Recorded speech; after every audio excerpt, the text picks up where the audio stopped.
Nobody's ever done that. We have a lot of institutions that represent us in, the what shall I say, the popular or the people who have the biggest names. The Ella Fitzgeralds and the August Wilsons. But our legacy is so much richer and deeper and broader than that. And so by looking at it through the lens of the performing artist, it gives us a voice to talk about the things that are important to us, what's important to funders and what's important to the audience, and what's important to all of the money people is one thing, and that's all we really ever hear about. But we have a perspective, what's important to us. I mean, I have a process when I create a character. People talk about how great of an actress I am, but I have a process. But because of the money-making thing right now, my process is interrupted because I'm being asked to Facebook and da-da-da-da, and you want to come to my rehearsal, and you want to film it, and you want to, okay, you in my process. But if you don't know there's a process, you don't know you're interrupting it.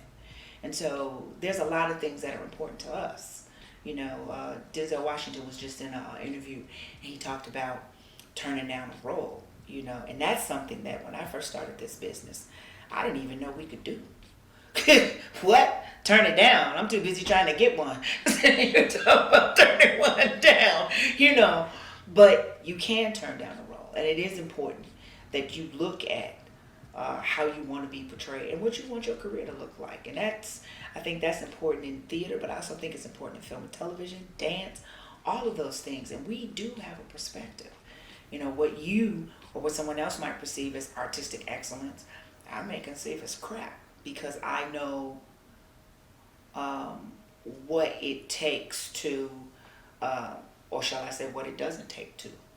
Right now I feel like there's not a lot of effort that goes into what is considered art right now. Anybody can do it. That's the message in the world right now. Anybody can do it. Grab your phone, get your iPad. Everybody can do it. You're a star. Reality TV. No, honey. This is an art form. And you have to know how to do it. And if you don't know how to do it, then you're just acting a fool. Okay? And that's not shade. That's all tea. This is an art form. Respect it. Respect what we do.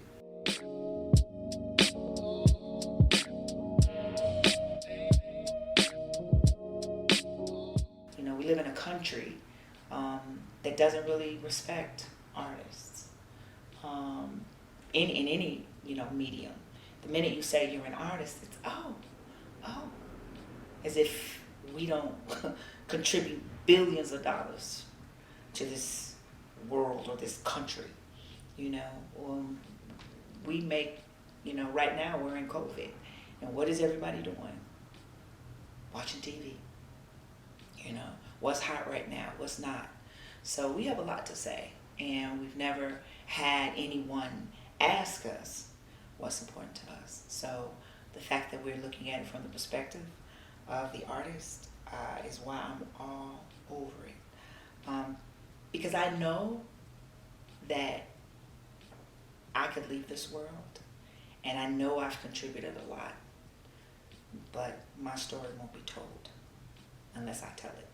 So I think we have an amazing opportunity right now for everybody to take a look at yourself and acknowledge what you've donated and acknowledge what you've contributed, but to have some place for it to be exhibited.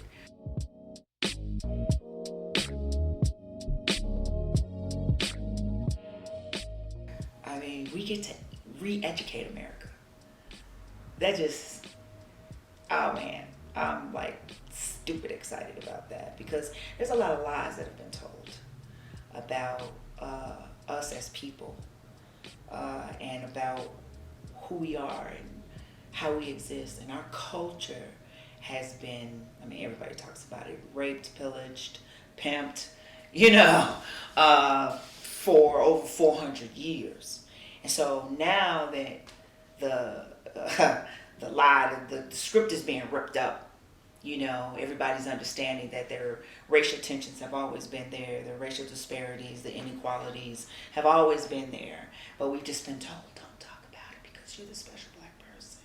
So shh, don't say nothing because you getting your check, honey, so be quiet. And so that Band-Aid's been ripped off.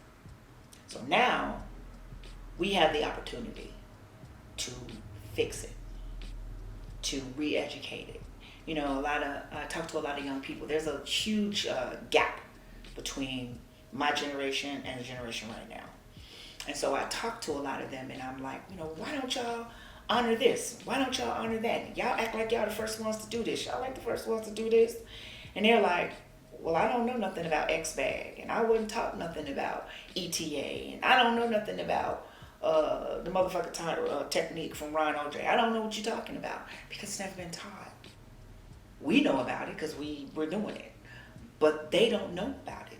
So AMPA is a place where they can find that out.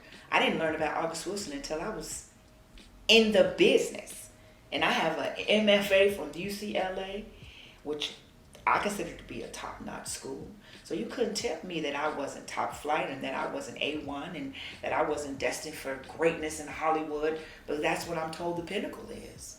I'm not told that the pinnacle is there's a difference between a live theater actress and a Hollywood actress. All I could look at was the Hollywood actress. That was the only thing to be. I'm a live theater actress. That's where I'm a star. That's where I shine best. You know, I do film and television, but it's not my love. My love is theater, where I can be as big and broad and reach as many people in the setting as I can with the gift that I've been given. And so that story's not going to be told if we don't tell it. So, like my man John Lewis said, if not us, then who? And if not now, then when? So it's time.